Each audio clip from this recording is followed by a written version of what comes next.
kembali kita dalam program Status Embun dari PC WBI Bogor. Nah, pada kesempatan kali ini kita akan bincang santai dengan Romo Cunda. Selamat pagi Romo. Pagi. Namo Buddhaya. Namo Buddhaya. Terima kasih Romo. Romo Cunda lahir di Bogor pada tanggal 22 September 1947 dengan nama Jugiarta Supandi.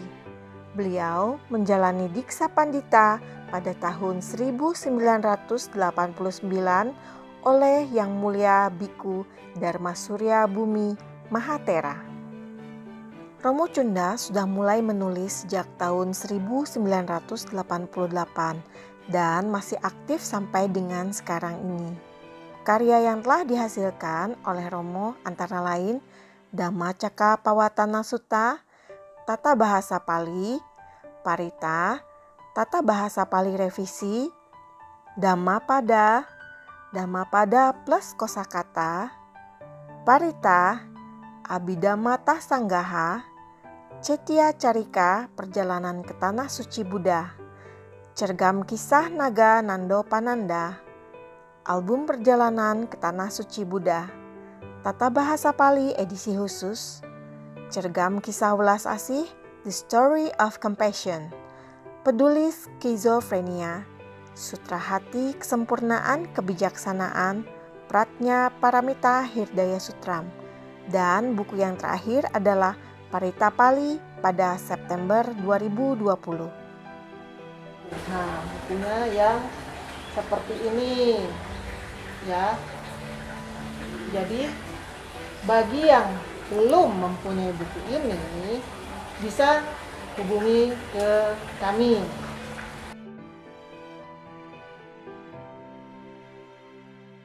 Dari sekian banyaknya buku yang udah ditulis sama Romo ya, buku mana sih yang prosesnya paling berkesan?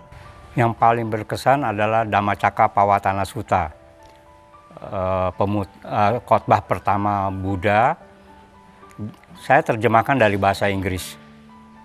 Pada saat itu saya beruntung bisa tertarik kepada sutta ini, sehingga untuk selanjutnya saya mempelajari Dhamma tidak keluar dari koridor ajaran Buddha. Kenapa? Karena ternyata sutta ini punya pengaruh yang luar biasa, sehingga memicu saya kelak, mendorong saya untuk belajar bahasa Pali, karena saya menemukan beberapa terjemahan yang berbeda dari satu buku ke buku lain, baik Dhammacakkappawatana Suttanya maupun Parita. Nah, ini yang membuat saya menjadi tergugah dan saya berusaha belajar bahasa Pali, sehingga hal ini membuka peluang lebih banyak. Anda tahu, pada saat itu kesulitan untuk menuliskan teks Pali itu banyak. Kita belum punya font Unicode. Iya. Jadi saya dengan bantuan kawan-kawan bisa membuat font baru dengan nama Cunda, macam-macam, Cunda Times New Roman, Cunda Arial dan sebagainya. Namun kelemahannya banyak. Ketika pindah dari satu komputer ke komputer lain, kemungkinan tidak bisa terbaca karena tidak kompatibel. Kesulitannya itu mengundang saya untuk terus memperbaiki. Sehingga pembuatan font pun dilakukan dari program Lettric ke Fontograph, akhirnya ke Font Creator dan sebagainya. Sehingga untuk saya ada satu kekuatan yang muncul di dalam diri saya untuk terus giat menggali. Kenapa? Ternyata penulisan teks Pali pun antara satu Tripitaka berbeda satu sama lain. Ya, itu saya sadari setelah belajar bahasa Pali. Tapi ketika saya menulis Dhammapada, saya nggak sadar bahwa sumber Dhammapada itu yang saya cuplik dia dari mana, saya nggak tahu. Tapi belakangan ternyata ada perbedaan-perbedaan, sehingga untuk nulis Dhammapada pun saya tulis berulang kali, termasuk juga Parita. Karena pada awalnya, pada zaman itu susah tanya siapa, sumbernya dari mana, nggak tahu. Pokoknya dari buku Parita saya ambil dan saya coba perbaiki. Dan ada beberapa kata yang saya sulit ketemukan di dalam kamus, ternyata memang salah tulis. Dan itu sudah saya perbaiki. Nanti kita ketemu dalam beberapa pertanyaan berikut mungkin. Jadi yang kalau disebut yang paling berkesan adalah Sutra Pemutaran Roda Dharma. Barangkali itu. Ya. Sejak kapan Romo tertarik untuk mempelajari agama Buddha? Saya sejak SMA sudah mulai mencari agama. Pada saat itu saya belajar dari serpihan-serpihan tulisan, baik dari buku mengenai ajaran Konghucu, lalu Taois, dan juga agama-agama lain. Namun belum memperdalam. Pada suatu ketika tahun 1965, 17 Agustus 1965, di Tanah Sareal itu ada obade peringatan Hari Kemerdekaan Republik Indonesia, dan di situ ada 3 orang ibu, semua namanya Dewi, saya lupa siapa-siapa, tapi yang saya ingat cuma 2, Mula Dewi, Tante Som, dan Surya Dewi. Satu lagi saya lupa namanya apa. Ketiga ibu ini melantunkan Parita. Pada saat itulah saya merasakan satu getaran yang luar biasa, yang kita kenal sebagai samwega itu. Jadi satu getaran spiritual di mana membuat saya terkelitik, ada sesuatu kedamaian, ketenangan yang saya peroleh dari pendengar Parita itu. Kemudian saya mencoba mencari di mana sih si ibu-ibu ini tinggal dan sebagainya. Saya nggak ketemu. Tapi belakangan ketika ada yang meninggal, ada yang membacakan Parita kembali, saya mulai lagi mencari. Ternyata sumber mereka adalah Wihara Buddhasena. Anehnya, ternyata di Wihara Buddhasena, nenek saya itu adalah upasika tertua. Dan nenek nggak pernah cerita itu Parita. Yang cerita mau bukan ke Cetia, bukan ke Wihara, tapi ke rumahnya Tante Som, baca mantra. Itu yang saya tahu. Belakangan baru saya tahu bahwa mantra yang dibaca oleh nenek, lalu adalah yang lain, Parita. Dan saya nggak ngerti, apakah kedua bahasa itu sama atau berbeda, saya nggak tahu. Jadi dari ketika saya belajar agama Buddha lebih mendalam dengan melalui kebaktian, melalui baca Parita, ternyata ada yang unik. Saya dapat beberapa buku Parita yang berbeda terjemahannya. Ini yang makin mendorong saya untuk mempelajari bahasa Pali. Barangkali itu latar belakang di mana saya bergelut dengan bahasa Pali. Berapa lama nih Romo menyelesaikan buku Parita Pali yang ini? Yang baru mungkin saya lebih cepat. Dalam hitungan bulan udah jadi. Tapi yang lebih awal, karena sumbernya juga nggak jelas dan sebagainya, dan kesulitannya di penulisan font, Anda bayangkan untuk menulis A panjang, A garis, itu saya simpan dengan kunci Alt, dengan angka. Jadi untuk mengetik huruf A garis saya ketik 4 kali. Alt 0228. Dan selanjutnya setiap karakter diketik 4 kali. Karena saya belum mengerti komputer, sehingga sebetulnya ada shortcut. Jadi sekarang mungkin lebih cepat. Saya cuma Alt A, dia udah jadi garis. Pada saat itu masih buta.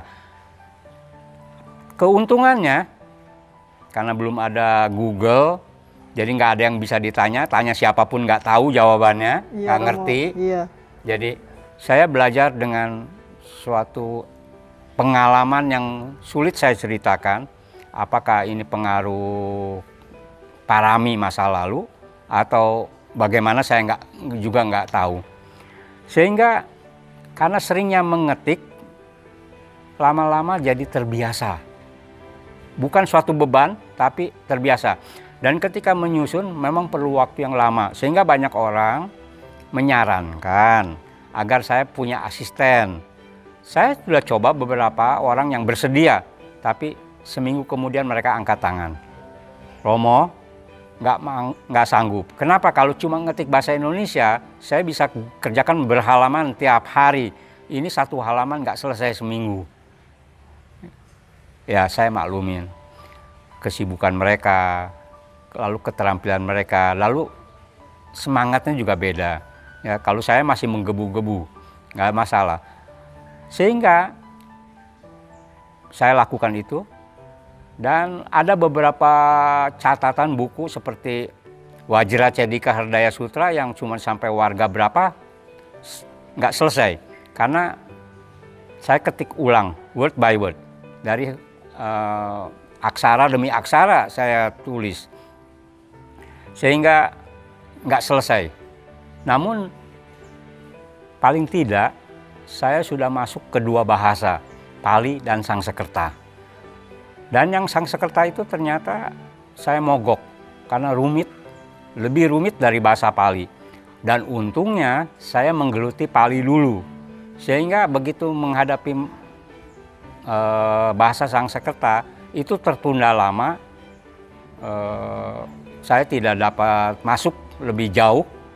Namun ketika di wihara inilah tiba-tiba terbetik kenapa saya nggak mulai lagi dengan bahasa Sangsekerta. Dan ketika besoknya saya menulis, mencari dengan laptop di sini di wihara, ternyata kok jadi lebih mudah. Walaupun begitu, ternyata penulisan buku tata bahasa Sangsekerta yang sudah saya rencanakan itu terhalang oleh kendala fisik, sering sakit, lalu mata berair dan sebagainya. Dan kadang-kadang memang Sangsekerta jauh lebih rumit dari bahasa Pali. Dan uniknya, bahasa Sangsekerta yang dijadikan dasar penulisan agama Buddha adalah berbeda dengan bahasa Sangsekerta praklasik, klasik, ataupun bahasa Sangsekerta yang lain. Nah, kesulitannya sangat banyak. Namun, di wihara ini adalah wihara kedua setelah Wimala Dharma, di mana saya seolah-olah mendapat satu tempat yang betul-betul kondusif, yang bisa membangkitkan semangat dan pengetahuan di dalam penulisan. Believe it or not, percaya atau tidak, ini yang saya alami. Kekuatan itu saya selalu usahakan, realisasikan, dan ternyata memang saya bisa secara bertahap masuk ke dalam kedua bahasa ini. Barangkali itu. Kan dulu kan belum ada internet, belum ada Google, terus sumber-sumber juga terbatas gitu ya. Romo gimana sih belajarnya dulu? Ya, pertama-tama saya mencoba mencari bahan. Dan saya juga nggak tahu persis bahan ini apakah valid atau enggak. Tapi saya ambil aja, saya terima resiko. Namun saya mencoba juga mencari kamus.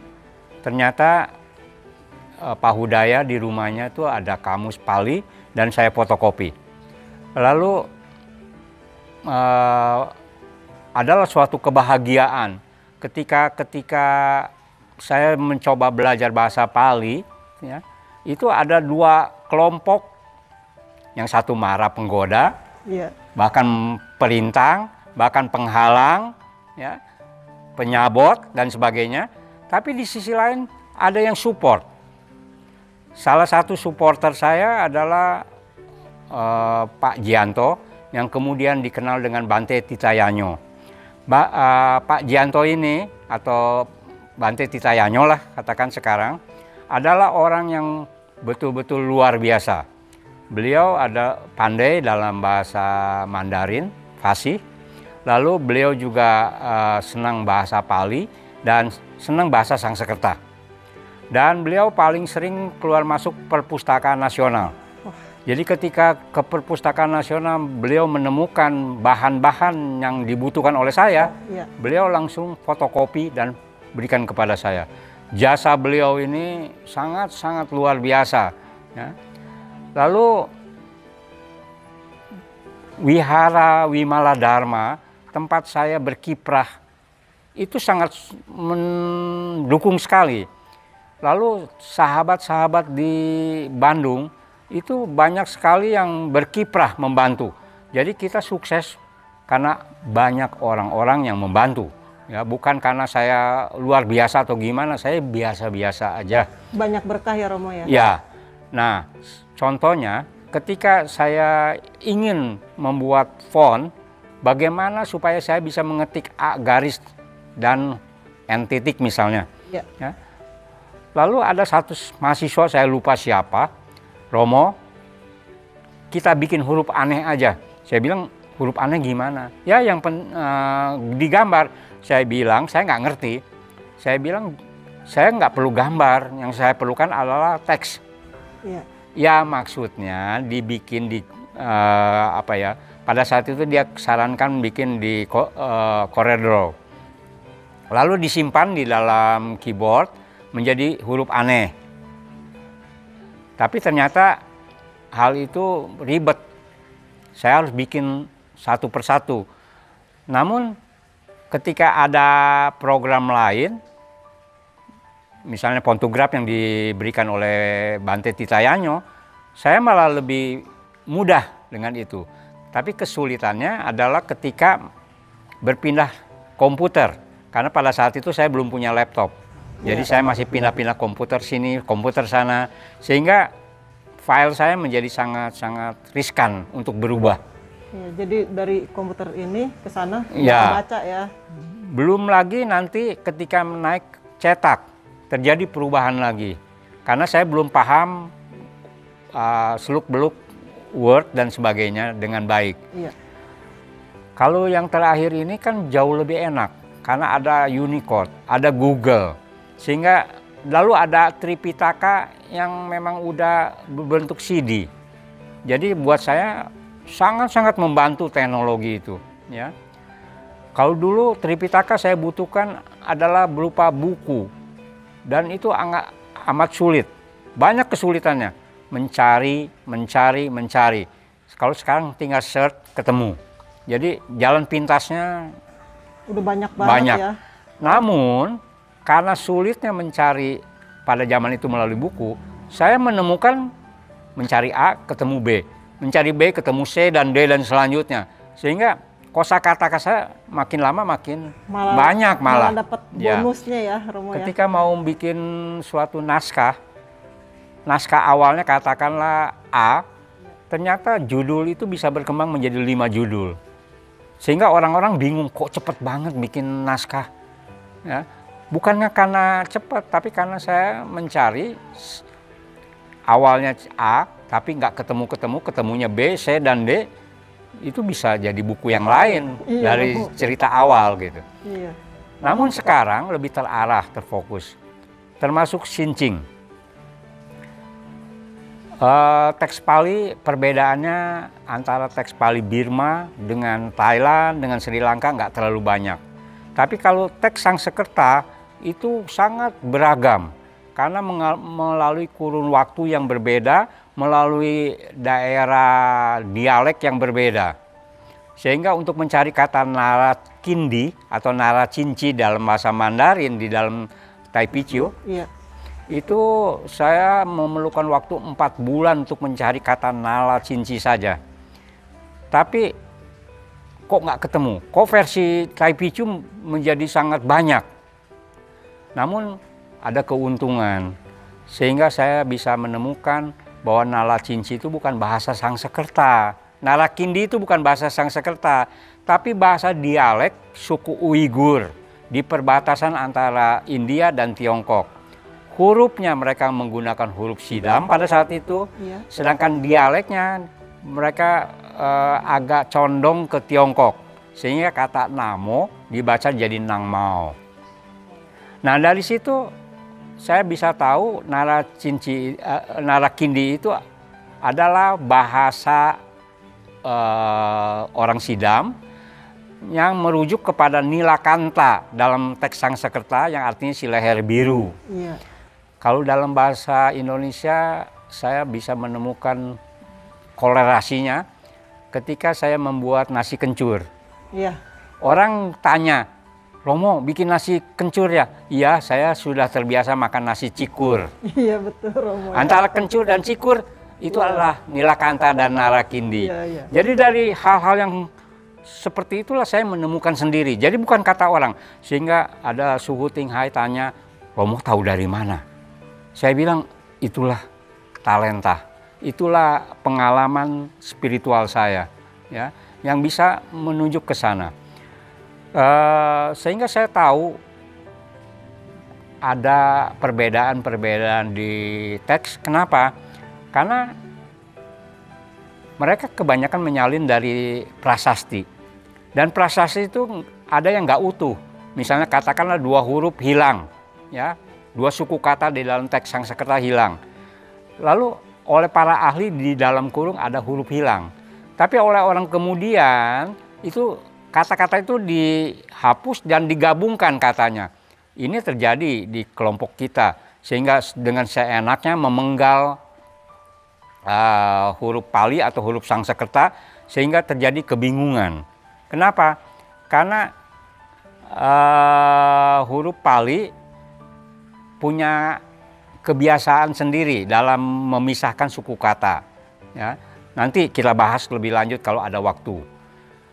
Berbeda dengan bahasa Indonesia. Contoh, ya, yang paling gampang aja. Satwa. Satwa artinya makhluk dalam Sangsekerta atau Sata dalam bahasa Pali. Di dalam tulisan Dewanagari, double konsonan nggak pernah ikut ke depan.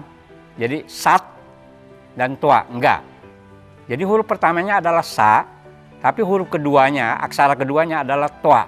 Nah ini nih yang kita sering kali selama ini kita ternyata sudah menyalahi aturan yang benernya ya Romo ya. Nah itulah, ternyata yang melakukan itu bukan cuma kita.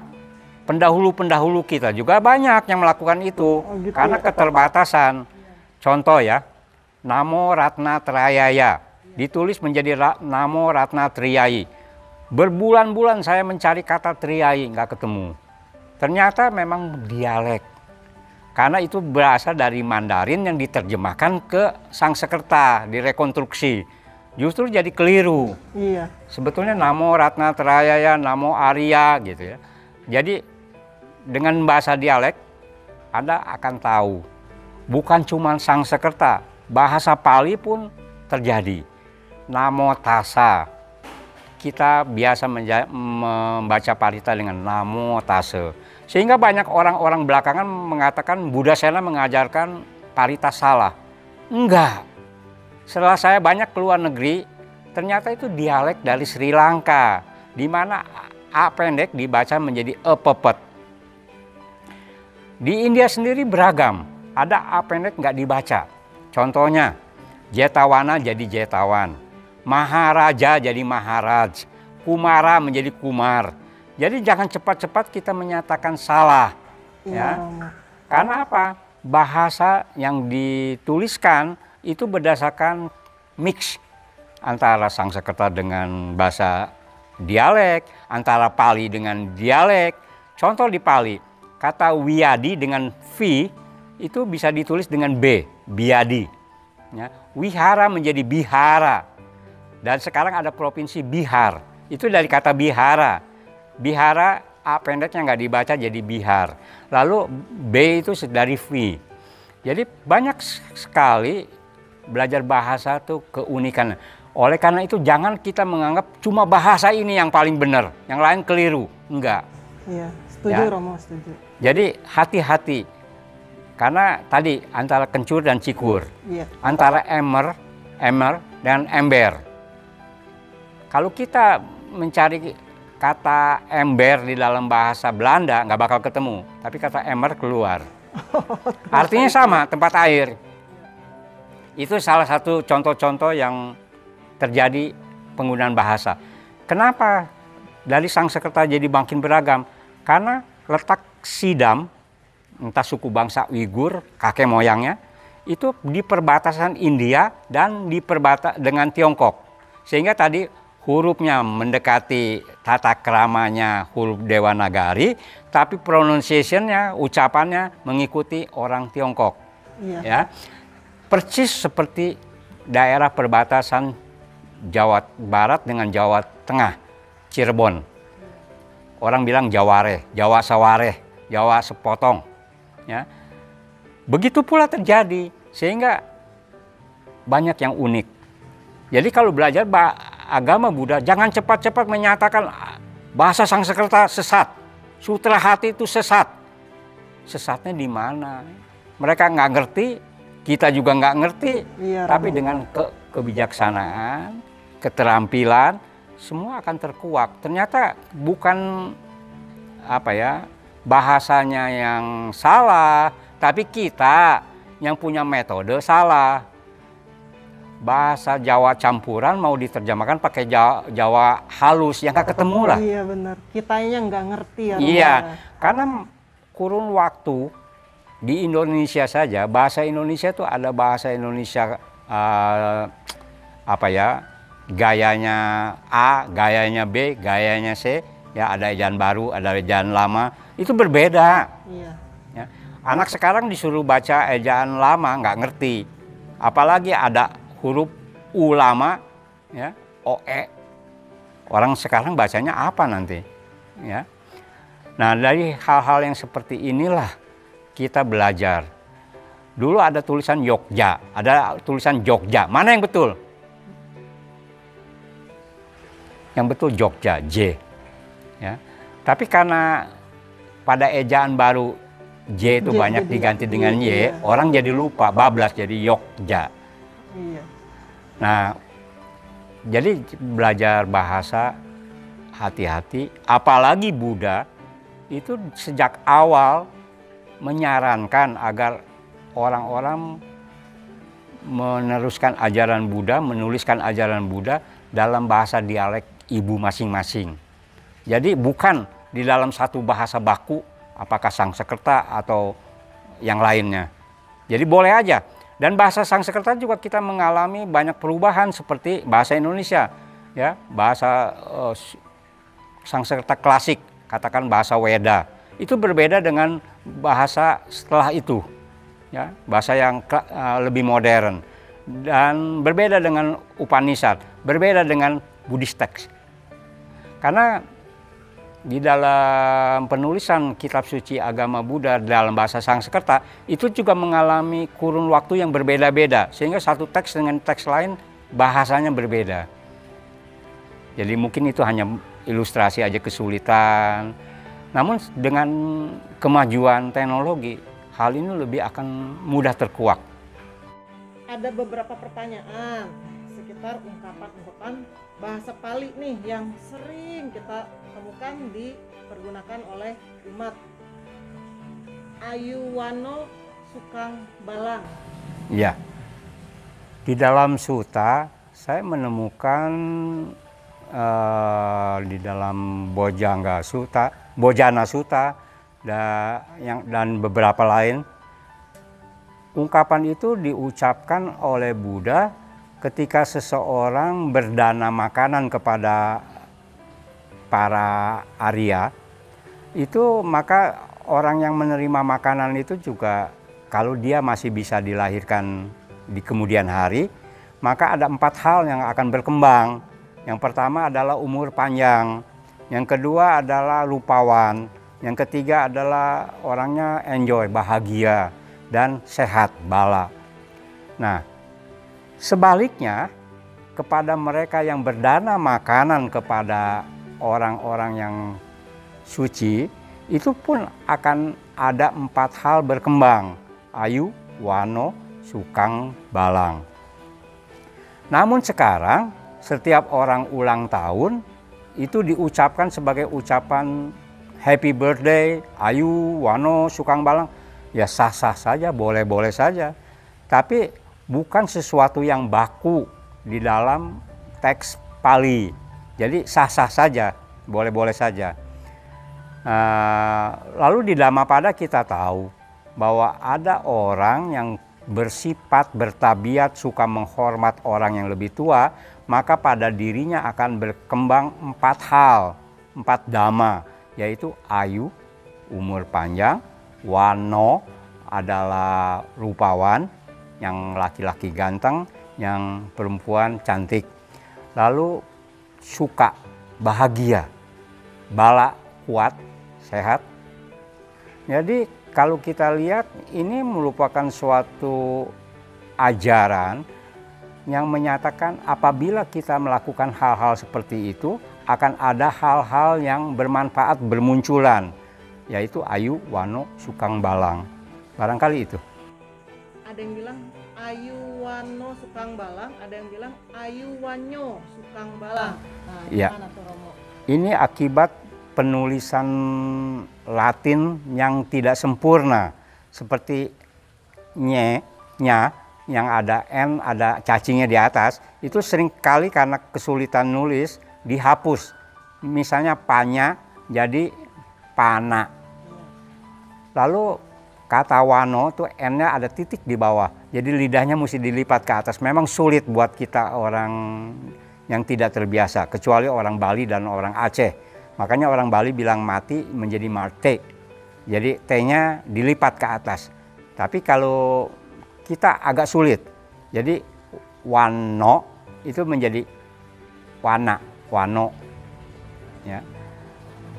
Kesulitan-kesulitan seperti ini karena pengaruh dialek, pengaruh ini. Lalu karena tulisannya juga yang keliru, ya, tanda-tandanya dihilangkan sehingga menjadi orang mengucapkannya beragam. Ya. Ini yang terjadi.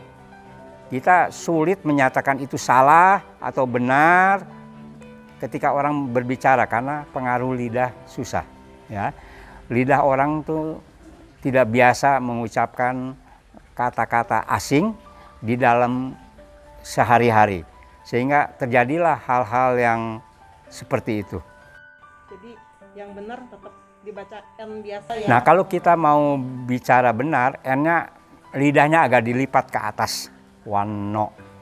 Jadi Tapi wanyo pakai iya betul. ya, bukan. Kalau kita mau bicara berdasarkan bahasa Pali apa adanya.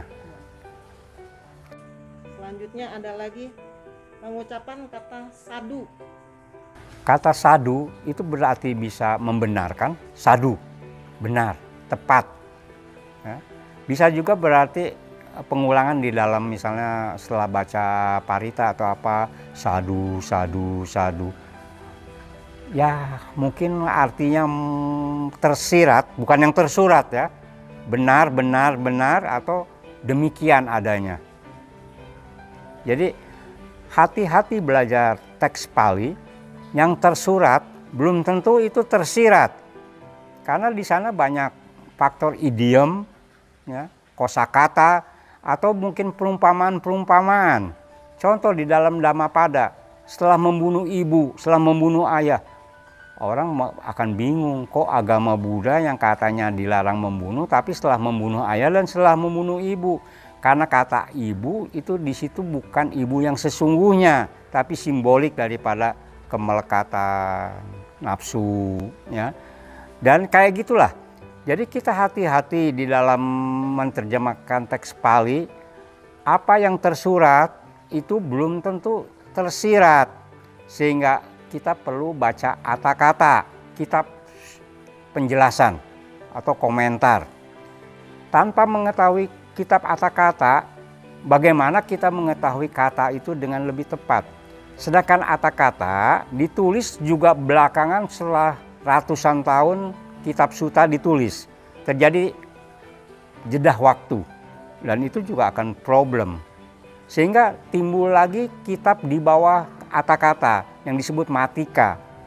Dan Di sana lebih dijelaskan seperti apa.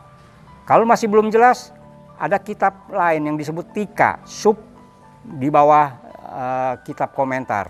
Jadi di bawah Matika adalah Tika. Itu juga dijelaskan. Jadi misalnya kita mengucapkan kata kencur tadi. Ternyata menjadi cikur. Di dalam kata-kata dijelaskan bahwa cikur ini adalah bahasa dialek, bahasa daerah, yang bahasa Indonesianya adalah bahasa kencur gitu. Pengucapan sadu itu yang lebih panjang huruf A-nya atau huruf U-nya? Kita dalam pengucapan itu tidak bisa lolos dari kebiasaan sehari-hari. Kalau berdasarkan penulisan Pali dan membacanya, maka A-nya A panjang. Jadi sadu, sadu.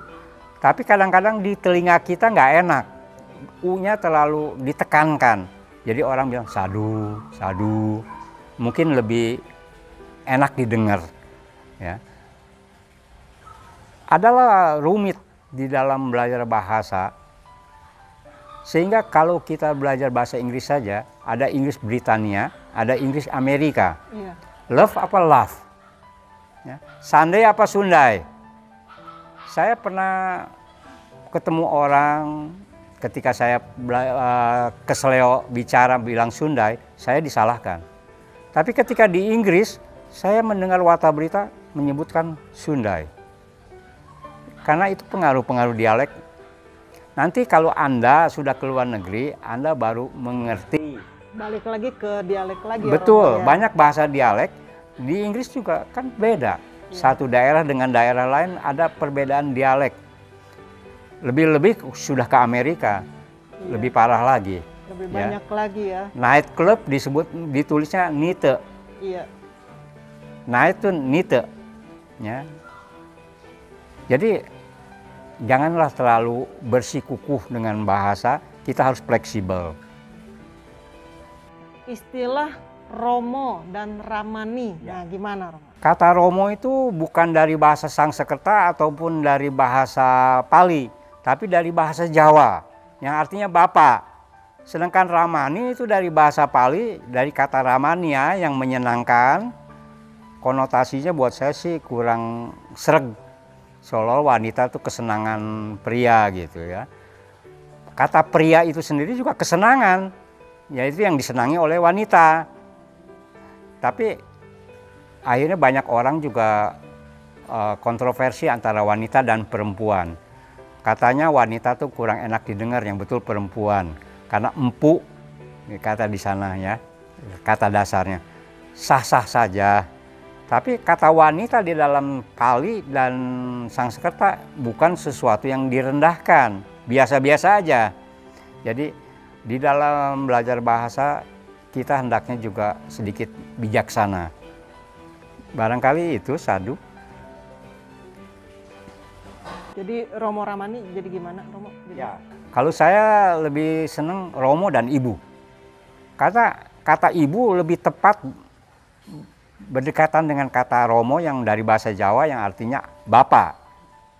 Barangkali itu. Selanjutnya, apa sih perbedaannya antara anumodana dengan anumodami? Ya, anumodana itu adjektif atau kata benda. Sedangkan anumodami adalah kata kerja yang merujuk kepada orang pertama tunggal. Jadi anumodana artinya ikut bergembira, ikut bersyukur, ikut berterima kasih. Kalau anumodami, saya bersyukur, saya berterima kasih, saya bergembira. Jadi kata Sangsekerta dan kata Pali, satu kata itu banyak arti, multi arti tergantung pada konteks kalimat. Jadi bisa aja orang terjemahkan terima kasih, bisa terjemahkan bersyukur, tapi kata Pali itu mencakup itu semua. Jadi ketika orang mengucapkan anumodana, ya mungkin dalam bahasa Indonesia bebas, terima kasih, ya bisa. Jadi orang mau mengucapkan yang mana aja boleh ya? Ya, anumodami tergantung. Saya mengucapkan terima kasih, anumodami rasanya janggal gitu. Ya, janggal. lebih baik Anumodana. Oh iya. Samwegacita. Nah, sebenarnya apa sih arti dari Samwegacita itu? Kata Samwega muncul di dalam suta, contohnya di dalam 4 tempat yang patut dikunjungi. Karena Samwega di situ berarti menggugah batin, menggugah perasaan di dalam spiritual. Jadi ada 4 tempat yang patut dikunjungi yang menggugah spiritual. Jadi disinilah permainan kata-kata yang luar biasa sekarang menjadi Samwegacita, lalu ditujukan sebagai ungkapan ketika menghadiri melayat orang yang meninggal. Apapun yang dilakukan sah-sah saja, tapi tujuannya bukanlah sebagai kata-kata melulu, slogan, bukan. Tapi coba dilihat konteksnya. Ketika lihat orang yang meninggal, tergugah nggak pikiran kita bahwa waktu kita nggak banyak.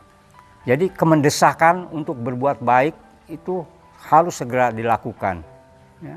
Jadi di dalam hal ini bukan cuman sekedar basa-basi, kata-kata yang akhirnya nggak bermakna. Kata di sana seharusnya menjadi satu bahan perenungan. Sebelumnya kita juga tahu bahwa kalau ada meninggal, orang kita senang baca-baca Parita Anicca Wata Sangkara. Dan dilakukan dengan irama yang menggugah rasa, malah jadi sedih. Nah, mendasarkan dhamma ini menjadi keliru.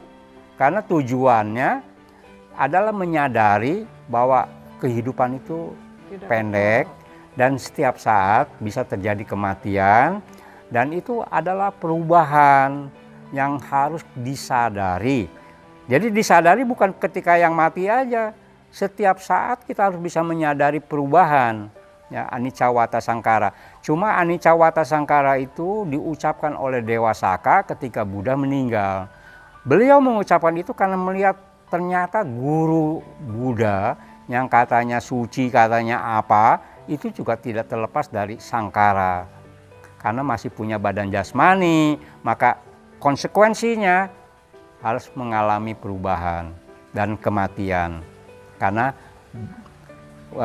Buddha Gautama hidup, resiko kehidupan adalah kematian. Namun berbeda cara matinya.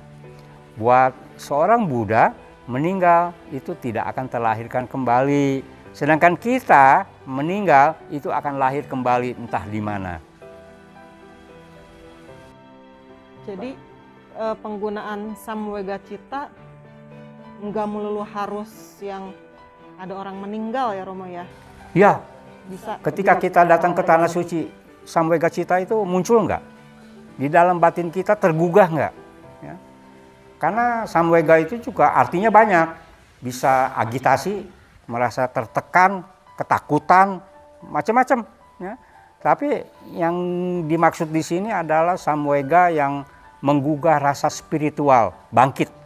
Kesadaran yang bangkit supaya kita tidak menunda-nunda lagi agar kita berbuat baik. Jadi mungkin kan kalau misalnya saya melihat orang lain berbuat baik, terus timbul Samwegacita saya, itu bisa ya? Bisa. Kita bisa melakukan kebaikan atas ajakan, hasutan, atau tergugah itu. Tergugah. Ini yang disebut sangkara, sasangkara, ya, dengan ajakan. Maksudnya ajakan itu bukan mesti diajak, tapi melihat saja contoh seorang berbuat baik begitu membahagiakan, ya, baik untuk dirinya dan orang lain, kita juga tergugah. Nah, di situ juga Samwega bisa bermain. Dusu Pinang, kan ada versi yang Dusu Pinang, kalau yang buku yang Parita yang dulu kan Dusi Pinang. Nah, yang benar yang mana, Romo? Ya, judul Paritanya adalah Patu Modana, yang selama ini kita kenal itu. Saya menelusurinya ternyata nggak ketemu kata Patu Modana, tapi setelah saya coba pisahkan dua kata, pata dan anumodana. Jadi ternyata bahwa patumodana itu adalah ungkapan terima kasih, ungkapan turut bergembira ketika orang berdana. Ya. Sehingga sebagai ungkapan terima kasih, sebagai ungkapan apa? Berbagi, blessing. Sehingga terjadilah doa, kalau mau dikatakan itu doa, Sabawa Manggala Mupadawa Dunimitang, dan selanjutnya. Kata di situ ada tertulis di dalam buku lama Dusi Pinang. Lebih dari setahun saya bergelut untuk mencari kata Dusi Pinang di kamus Pali, nggak ketemu. Ternyata itu salah ketik. Yang benar adalah Dusu Pinang. Du itu buruk, supina itu mimpi. Jadi mimpi buruk Dusupina, bukan Dusipina. Barangkali itu. Oh, karena huruf I dan U deket ya Romo ya, jadi kesalahan ketik Ya mungkin salah ketik ya, atau apa dulunya ya. gitu. Nah ada lagi ambehi. Nah gimana tuh Romo? Ya tadi saya di awal juga pernah bilang kan, V dengan B itu dekat. Dan celakanya kita juga jarang-jarang bisa menyebut amhehi, kagok. Jadi lebih karena pengaruh dialek, karena pengaruh apa, jadi ambehi. Banyak beberapa bahasa di dalam kehidupan yang seperti itu, ya. Mungkin setiap orang punya kebiasaan yang berbeda. Jadi kita sah-sah aja yang menyebutkan ambehi, boleh ya Romo ya? Ya ada beberapa orang yang menyatakan ambehi yang benar. Kalau saya sih lebih fleksibel, dua-duanya juga bisa dianggap benar. Tapi tulisan jangan diubah. Iya. Pronunciation boleh berubah, tapi tulisan jangan berubah. Ya, baik Romo. Selanjutnya ada lagi sangga, sangha. Nah ini juga sama. N titik atasnya tuh nggak pernah ditulis dengan titik, jadi dengan N biasa. Sehingga kita orang Indonesia yang terbiasa N dan G bergabung menjadi sang, ya. Dan belakangnya H.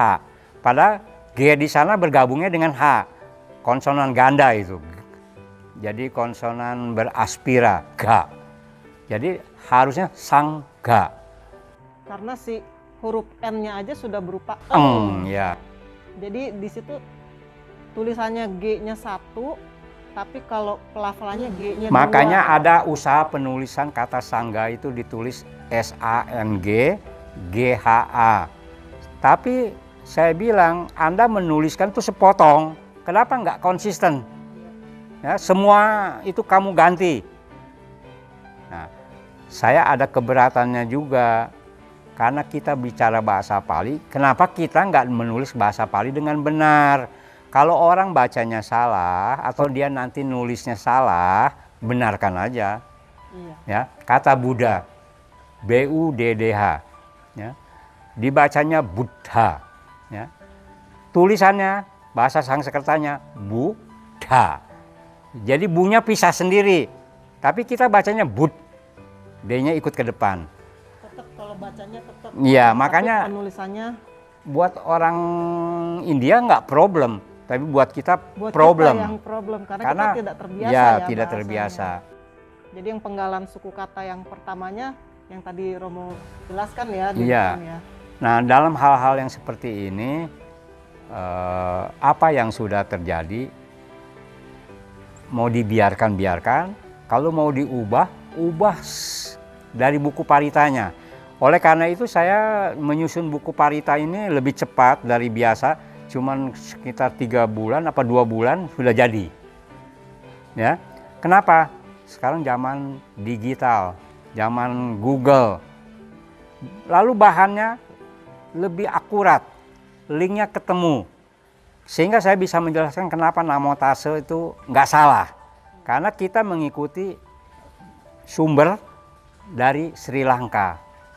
Jadi susunannya juga berbeda, sehingga ada beberapa kata misalnya di dalam Sacakirya Gata, ya, Etena Saca Wajena Hotute Jaya Manggalam, itu versinya Sri Lanka, tapi versinya Thailand beda, ya.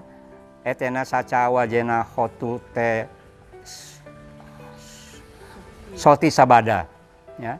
Soti Te Hotu Sabada. Jadi beda, yang satu Hotu Te Jaya Manggalam, lalu mereka yang tidak terbiasa malah bingung. Romo ngucapinnya salah. Iya. Bahkan biku-biku pun banyak yang terjebak karena mereka cuma tahu sumber satu, nggak tahu yang lain. Karena nggak mau baca yang lain, takut sesat. Padahal kita baca akan membuka lebar, karena parita itu tidak seluruhnya disusun dari sumber teks Pali. Apa maksud saya dari Tripitaka.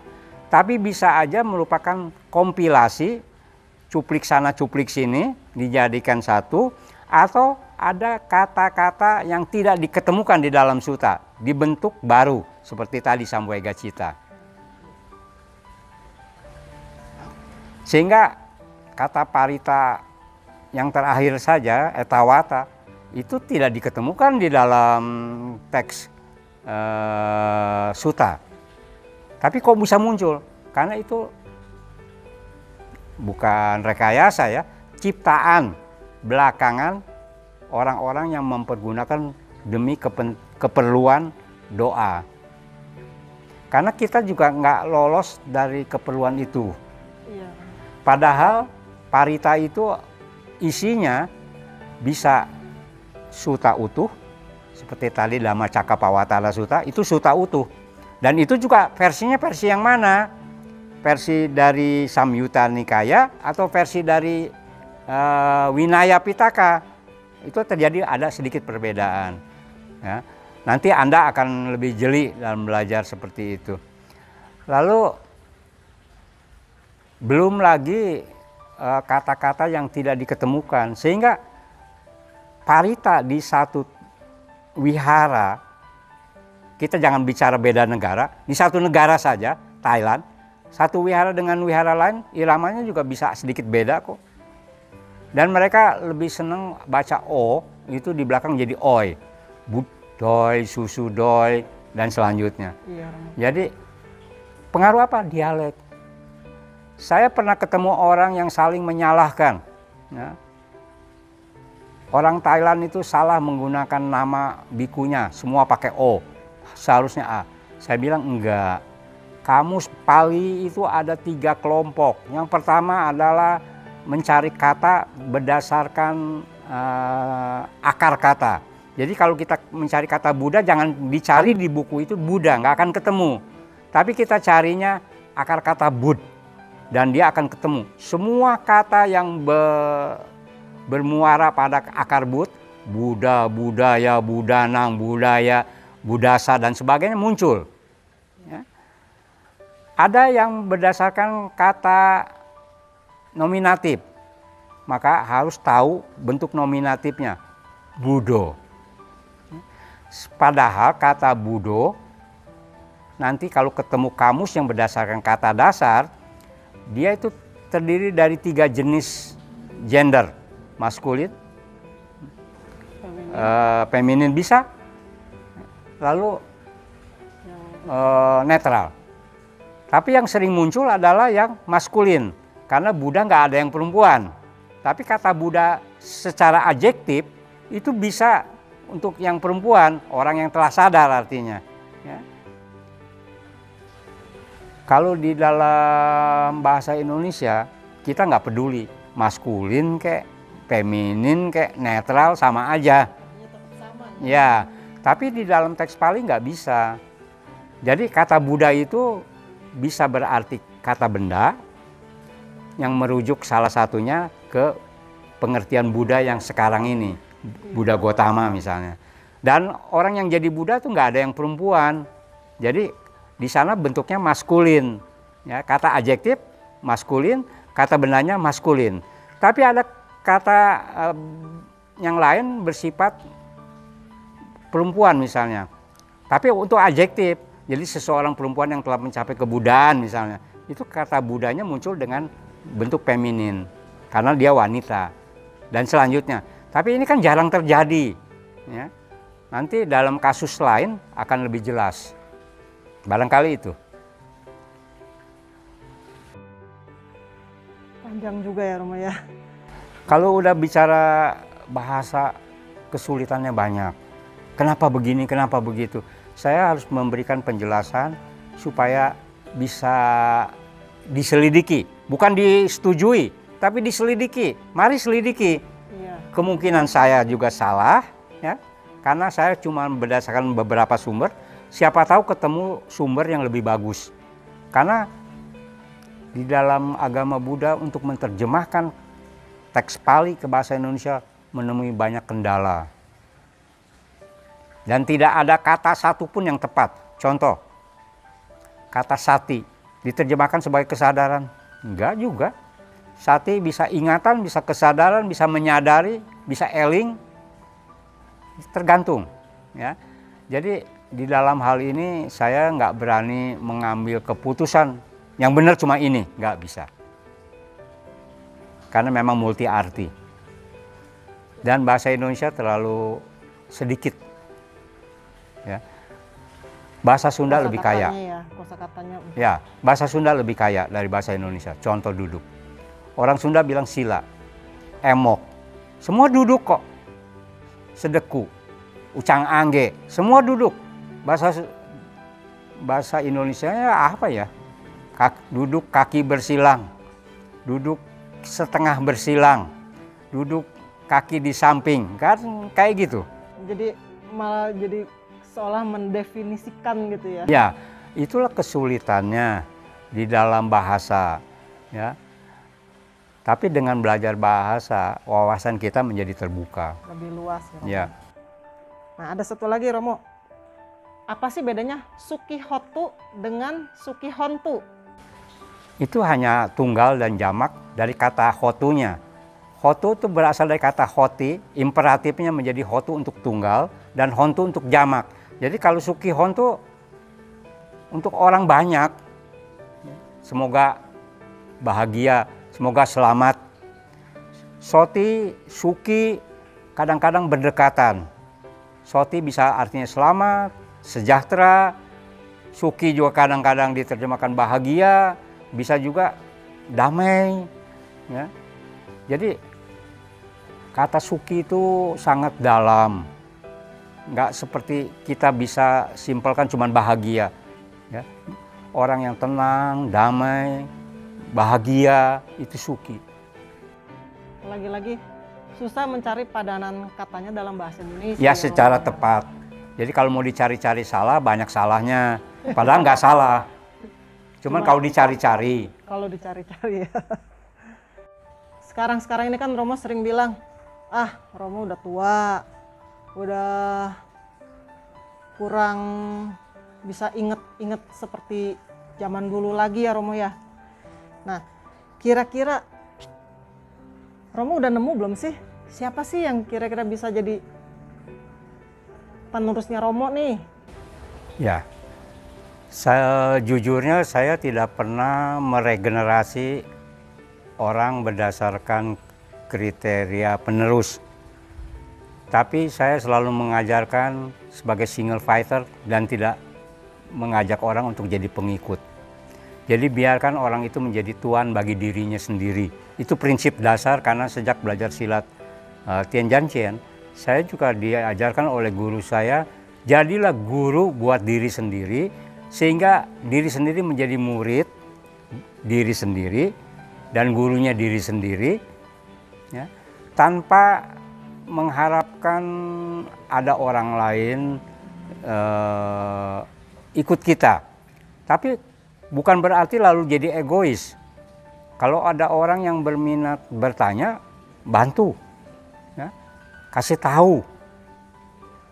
Tapi jangan menginginkan orang itu seperti kita, karena dia punya jalan hidup sendiri. Jadi istilah kasarnya kalau di dalam belajar ilmu silat, ketika orang itu jadi bebek, jangan diubah jadi ayam. Biarlah dia jadi bebek yang terbaik. Kalau dia ayam, jadilah ayam yang baik. Jadi di dalam prinsip seperti itu, saya tidak pernah mencuci otak agar orang-orang itu menjadi pengikut saya, apalagi fanatik.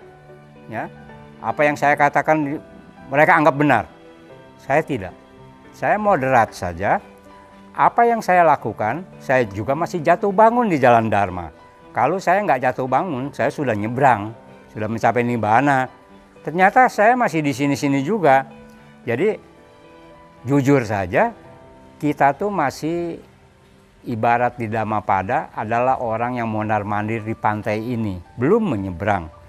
Tapi secara sedikit demi sedikit, apa yang bisa saya lepaskan, saya mulai lepaskan. Ya. Kita belajar, bukan nggak belajar, dan kita praktek. Namun, jangan kaget, di dalam belajar Dhamma itu banyak orang terjerumus kepada pandangan benar yang dalam tanda petik. Dia menganggap pandangannya benar, tapi sebetulnya belum benar-benar benar. Lalu dia belajar dari kitab suci yang dinyatakan sah, sahih, tapi bacanya belum tentu. Sehingga terjadi banyak orang menyatakan seperti ini.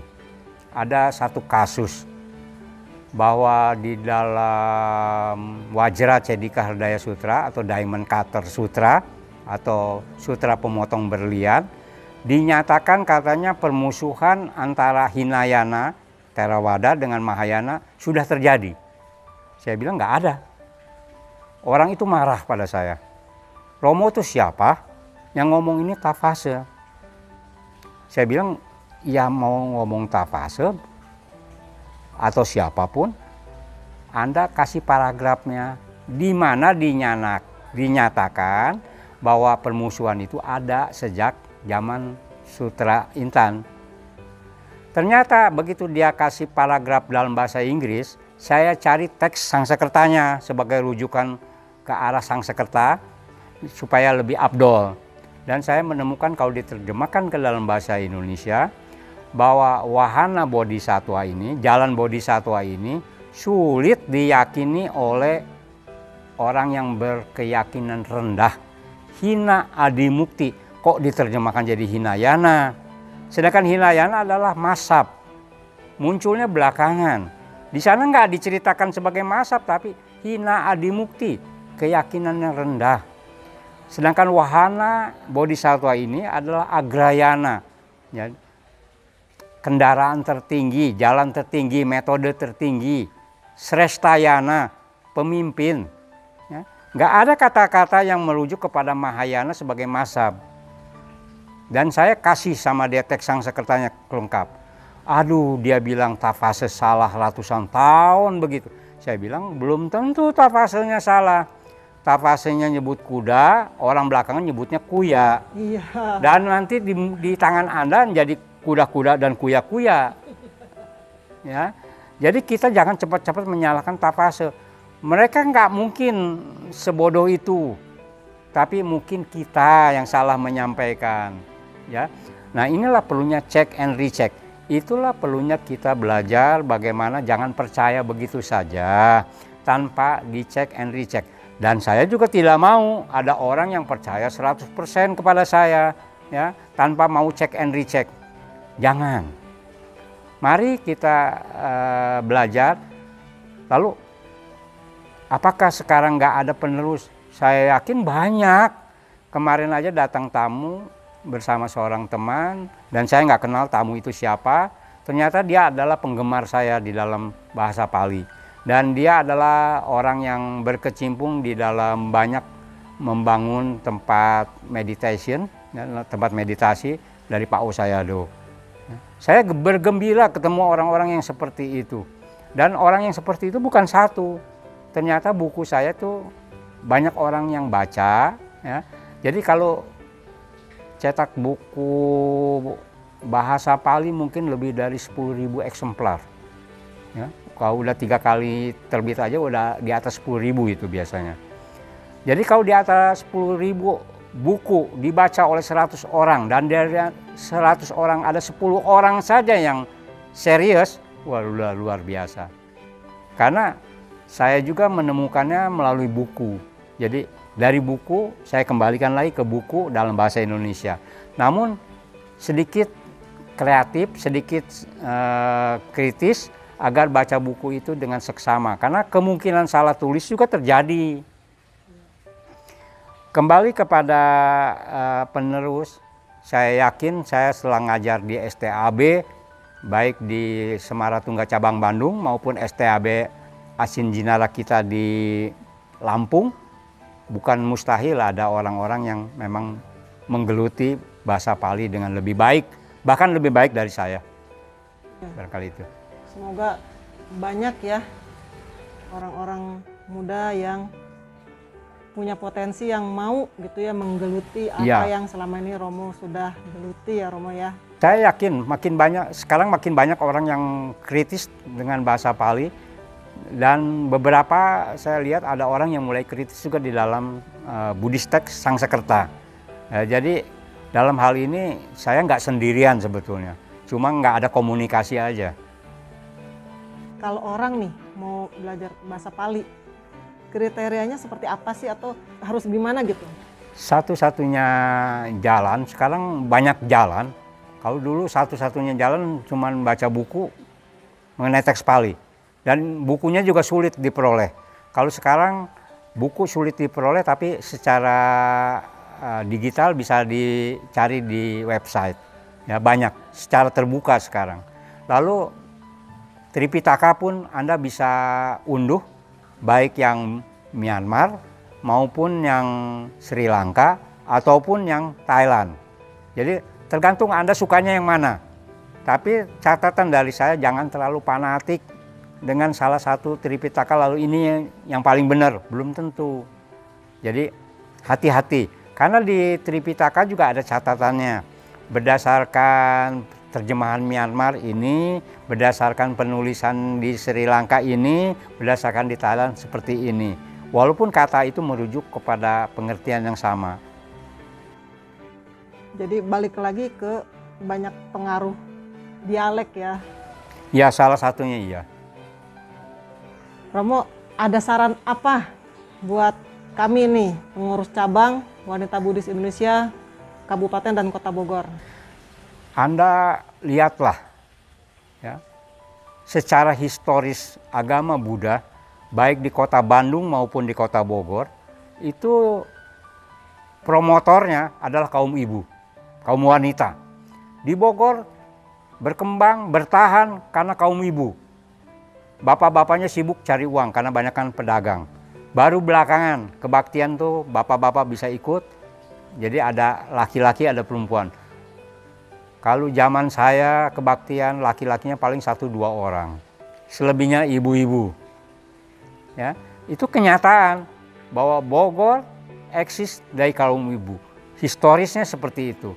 Jadi Anda yang sekarang ini hidup di zaman yang lebih modern, kenapa harus kalah dengan semangat para ibu-ibu?